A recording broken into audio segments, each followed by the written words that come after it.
For the first time, it feels like Dexter is reaching for stability and sincere connection, and the person who knew him best died spitting rejection in his face. And now the squeeze is tighter than ever. Prater knows exactly who Dexter is. Claudette is circling. Harrison is more exposed than ever. And Batista is gone. I don't know how Dexter comes back from this. Oh, the Dexter resurrection story will continue and we'll enjoy it, but it's a much different scenario than moving to a different city. Death is permanent, even in this fantastical world. Batista's death felt unthinkable, and yet here we are.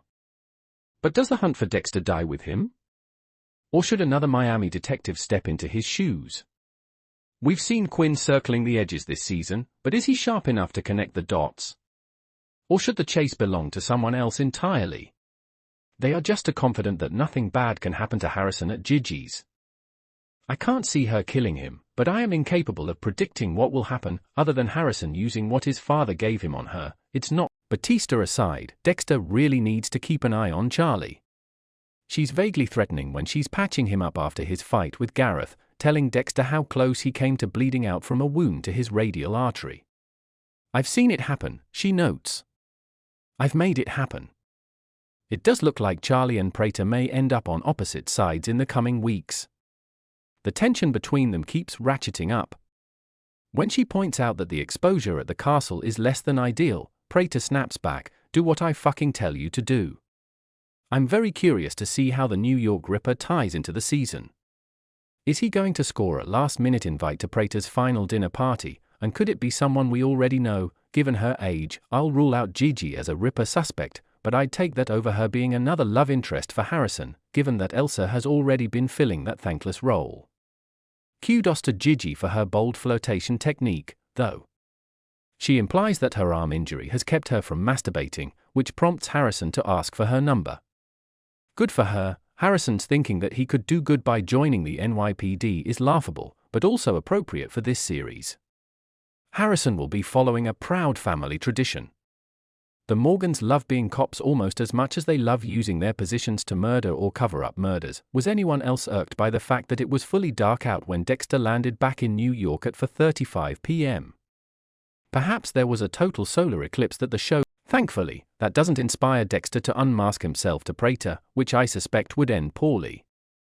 Instead, he decides to have an honest conversation with Gareth, first confronting him with the knowledge that he's a twin. It's an electric scene with exceptional performances from Michael C. Hall and David Dastmalchian. Really can't say enough good things about this cast, as Dexter appeals to Gareth's ego before making his move. He wonders aloud if twins really sense each other's pain. "Did you feel a sting in your chest last night around 8:20, he asks Gareth. "That's when I stabbed your brother in the chest."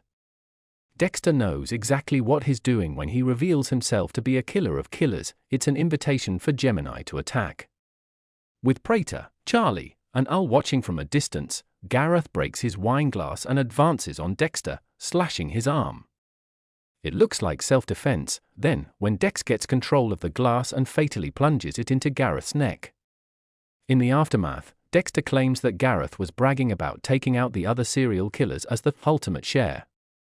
Now the Bay Harbor Butcher has gotten rid of both twins and solved the problem of the missing Lowell by implying that Gemini is responsible.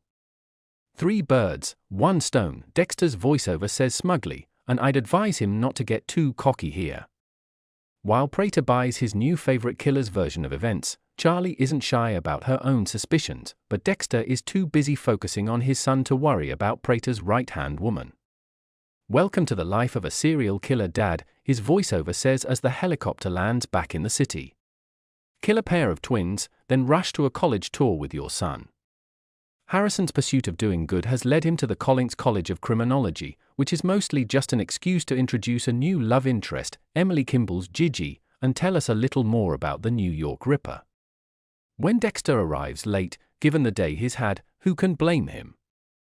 Harrison is already sitting in on a forensic psychology class, where none other than Detective Wallace is giving a lecture on her serial killer white whale. Along with some shockingly gruesome slides, lots of intestines and Jack the Ripper-style organ removal, Wallace shares that the New York Ripper is still traumatizing the relatives of his victims by leaving voicemails taunting them about his brutal crimes. Dexter, who once again can only process information in relation to his son, is troubled by the detective's assessment that psychopaths are not capable of empathy or love. They are emotionally deficient individuals who behave only in service to themselves. It's very "is this fucking play about us" coded. Does Dexter Morgan have a favorite Taylor Swift song? This is the question I found myself asking at the start of the latest installment of Dexter, Resurrection, when I realized that the lush locale Prater and his serial killer club had spirited away to was the famous Oheka Castle, where the blank space music video was filmed. To be clear, this has nothing to do with the episode itself. Curiously, the connection never comes up, even though I'd pinned Ull as a Swiftie, but it's a fun little detail in a season that continues to delight me. I'm having such a good time, in fact, that I'm actually feeling a little bummed at how quickly Dexter is offing his fellow dinner party guests. What's the rush? But while I would love to spend more time with Prater and his serial killer pals, I can acknowledge that the show's breakneck pacing is one of the biggest points in its favor, particularly given the wheel spinning of the first few episodes. We again pick up right where we left off, with the impromptu helicopter ride that closed the last episode, depositing Dexter at the castle, along with Prater, Charlie, Ull, and the surprise second Gareth. Presumably one of the Gemini twins has a different name, but we never learn it. With MIA dead by suicide, Prater has decided to gather his guests for a toast to Lady Vengeance, another fabulous food spread. Dexter finally drops the veganism bit, and a little show and tell. This is a much easier way to vet my victims, Dexter's voiceover notes. Time to hear the tale of Rapunzel. Perhaps unsurprisingly, that tale turns out to be even more unpleasant than the Brothers Grimm original. Ull shows the others a video of him strangling a ponytail jogger while giggling, eventually telling her corpse, Pop Pop says it's time for a haircut. Dexter is so disgusted that you might forget he's a murderer himself. All of these people need to die, but for that to happen, he's going to have to stay alive, and that means giving his own presentation. After the lecture, Dexter clarifies to Harrison that while he doesn't experience love the way others do, he feels differently about his son than anyone else. Wallace is surprised to see Harrison at Collings, though she's grateful for the opportunity to meet his father, especially since Batista has been spinning tales about the true identity of the Bay Harbor butcher. Dexter does a fairly unconvincing job of painting his former Miami Metro colleague as an unreliable narrator, telling Wallace he was a good guy, kind of spiraled when he found out his partner was the Bay Harbor butcher. When he starts talking about how the blood spatter evidence in the New York Ripper crime scene photos doesn't match Wallace's theory that the killer used a crowbar, aided by the fact that Dexter has seen the real hook-style weapon the Ripper used in Prater's collection, it's clear that our anti-hero is showing off. He's feeling dangerously untouchable, which is later underlined by his dismissal of Harrison's concerns that Batista could be a problem for them. At least one Morgan isn't underestimating the threat when Dexter arrives home. However, he gets a rude awakening in the form of Batista giving salsa lessons to Blessing and his family upstairs. Surprise, hermano, Angel says, a kind of variation on Dokes's surprise, motherfucker, but with the same underlying message. Dexter offers his old friend a ride back to where he's staying, and there's enough subtextual menace that it briefly seems like he might be about to do something very reckless. But Dex decides to use his words instead of a knife. In the car, he drops all pretense of camaraderie. I'm only gonna say this once, he warns. Stay away from me, from my house, my family, and especially my son. This is, to my memory, the most naked animosity we've seen between Dexter and Batista over the course of the franchise, and it's thrilling to watch. For his part, Batista refuses to back down, telling Dexter he won't let him get away with what he did to Maria, Dokes, and Deb. Here, Hall leans fully into his character's dark side as he growls back, if I really am who you think I am, this can't possibly end well for you. Batista doesn't scare easily, though, and frankly, he doesn't seem to have much else to live for at this point. He gets out of Dexter's car when prompted, but not before leaving his AirPods in the side pocket as a makeshift tracking device. As the ELO song playing over the final scene promises, there's gonna be a showdown. I screamed at the screen. I wanted Dexter to fight his way out, to find some loophole, to get Batista out alive. And for a moment, it looked like he might. The knife raised above Batista wasn't a kill stroke, it was a cut to free him. Dexter's quiet thought, "We were partners once, maybe we can be partners again," was full-on, gut-wrenching. "I want to be normal." Classic Dexter. That flicker of humanity was still there. But Batista wasn't about to forgive. How could he chase Dexter across years, through lies, through the wreckage of Dokes and Lagerta? He launched himself at Dexter, strangling him, spitting out the rage of 2 decades. "This is for Dokes and for Maria. Your bullshit has to stop." Dexter thought that was it. And he kind of didn't mind, musing, so much for cooperation. There's something poetic about dying at the hands of my lifelong friend. And then Prater pulled the trigger. Once, twice, again. And at a lavish estate outside of the city, Dexter needs to figure out how he's going to handle taking down a second Gemini killer. But before he can figure out his next move, Peter Dinklage's obsessed billionaire asks Red if he's comfortable sharing with the group. After watching a video where Al strangles an innocent woman out for a jog, Dexter knows he's got to be convincing. How great was it to watch Michael C. Hall pretend to be the dark passenger in the mirror, black hoodie and all.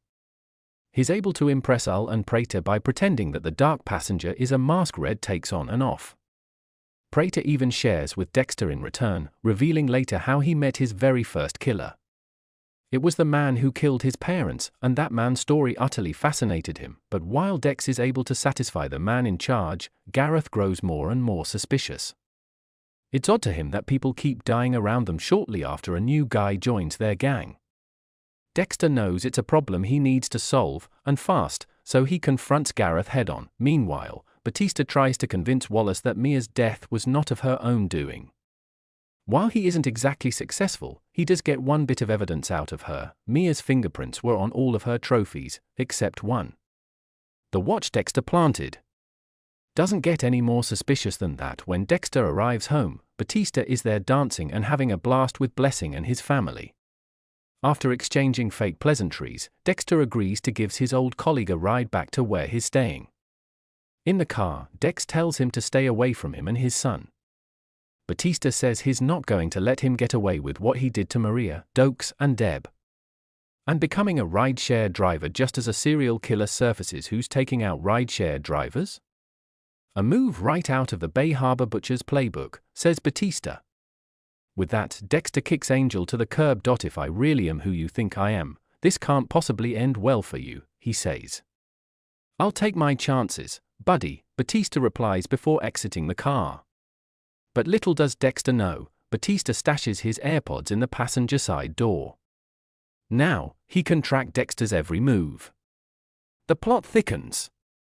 Harry tries to talk Dexter out of pretending to be Red. Ronald Schmidt was an immoral animal, and that's not who Dex is. I get the distinction, but I do feel like we're splitting hairs a bit here. Nevertheless, Harry's words have an impact. For show and tell, Dexter decides not to give a demonstration on sawing off ride-share drivers' heads, instead delivering a speech about the double lives he and his compatriots are forced to lead. "This Red Schmidt you're looking at is the mask I put on," Dex shares. "Only a select group of people get to see the dark passenger, and once they see him, they die. Honestly, I found the whole thing a little dull, sorry, but Gareth and Al can relate to the message." Prater, who was expecting gory details, is a little harder to read, though his face twitching doesn't seem like a great sign. Later, Gareth notes that Red refusing to divulge his methods is unusual and not what Prater wants from show and tell. While Gareth doesn't seem to know that Red is really the Bay Harbor Butcher, he's the first to acknowledge the Dexter-shaped elephant in the room. "It's funny how everything keeps going off the rails this year," he muses. "I keep asking myself, what is different?" Dexter will need to take care of Gemini before his suspicions deepen. In the meantime, though, their benefactor wants to have a chat. After keeping Dexter in suspense with a well-placed pause, Prater confides that he found the detail-free share spectacular. "Never seen anyone allow himself to be so vulnerable, so relatable," he gushes. Dex's unprecedented honesty inspires Prater to confess his own convoluted origin story. After Prater lost his parents in a car accident, he began writing letters to Cooper Morris, the drunk driver who killed them. When they finally met face to face, Cooper admitted that it wasn't an accident. He deliberately drove his truck into Prater's parents' car. Prater pressed for the details and, in subsequent conversations, formed a bond with Cooper. "We were both prisoners of the world's morality," he tells Dexter, "and as is the case with most billionaires who love the sound of their own voice, I have no idea what this freak is talking about." Eventually, Cooper revealed himself to be a serial killer, thus beginning Prater's fascination with murderers. "I felt so connected to him, more so than my own parents," he says. There's some vague explanation about how collecting serial killers and their trophies gave Prater a sense of control, but the real takeaway for me is how good Peter Dinklage is at selling absolute nonsense. Noting that the share reminded Prater of his foundational relationship with Cooper, he tells Dexter, "The truth is never boring. You never know what it may spark in someone." Harry tries to talk Dexter out of pretending to be Red. Ronald Schmidt was an immoral animal, and that's not who Dex is. I get the distinction, but I do feel like we're splitting hairs a bit here. Nevertheless, Harry's words have an impact. For show and tell, Dexter decides not to give a demonstration on sawing off ride-share drivers' heads, instead delivering a speech about the double lives he and his compatriots are forced to lead.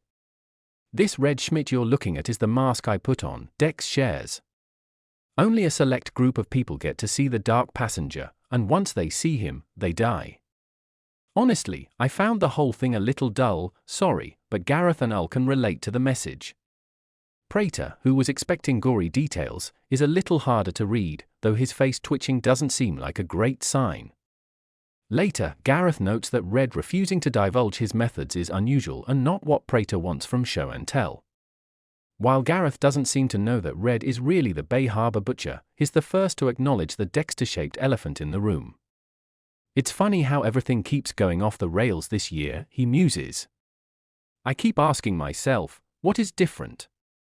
Dexter will need to take care of Gemini before his suspicions deepen. In the meantime, though, their benefactor wants to have a chat.